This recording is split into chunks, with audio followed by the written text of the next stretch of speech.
Good evening and welcome to tonight's regional news.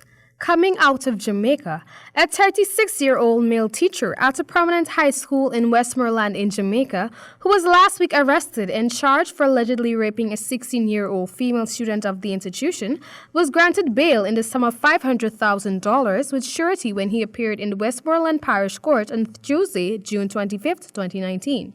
The accused, Jerome Heron, is booked to return to court on July 24. He was ordered to surrender his travel documents and to report to the Savannah Lamar Police Station on Mondays, Wednesdays, and Saturdays as conditions of his bail. He was also ordered to stay away from working where there are girls of age 16 years and below. According to the police reports, the offense was allegedly committed at school on Friday, February 1, 2019. The Westmoreland police said further investigations are being conducted into other sexual-related offenses that have been reportedly committed against other female students at the same educational institution. And in other news, with a project growth rate of 16.3% during the 4-year period 2018 to 2021, Guyana is the fastest-growing economy in the world according to FinFix Research and Analytics.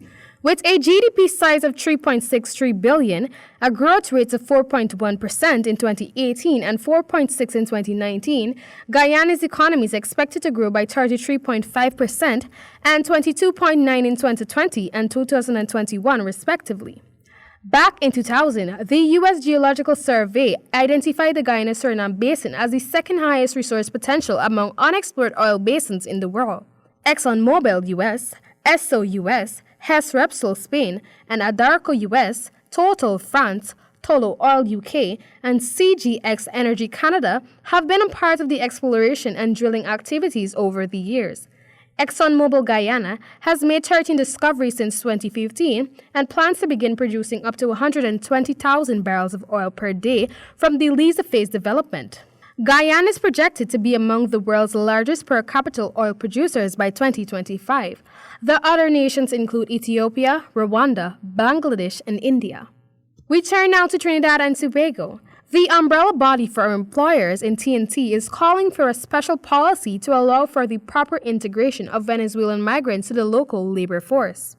Over 16,000 Venezuelan migrants registered with the Immigration Division between May 31 and June 14 during an amnesty which allowed them to work in this country for up to a year. Already, several companies have offered registered Venezuelans employment opportunities.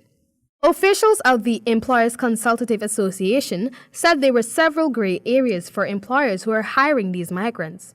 According to the association's interim chief executive officer Stephanie Fingal, the country has only heard that migrants do not have to pay national insurance, but she questioned whether employers will be expected to uphold other legal benefits as stated under the Maternity Production, Industrial Relations, and Workmen Compensation Acts.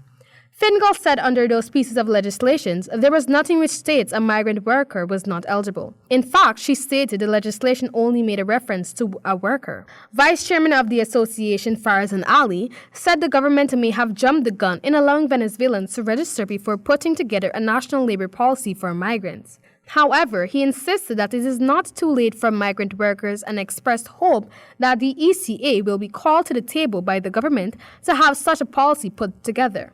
Ali said he was recently part of a discussion hosted by the ECA's parent body, the International Organization for Employers, IEO, in Geneva, where presentations were made by a number of countries who are grappling with mass migration. Going forward, he said, the IEO was formulating a framework for managing the migrant labor process, and he hopes to share this information with the government. Even though the Venezuelan migrant registration policy has ended and many are already working, Ali said that the government still had time to formulate a policy that will benefit both employees and employers. Fingal suggested that the Accreditation Council be consulted during this process. And that is all for tonight's regional news. I'm Griffith reporting for HGP Nightly News.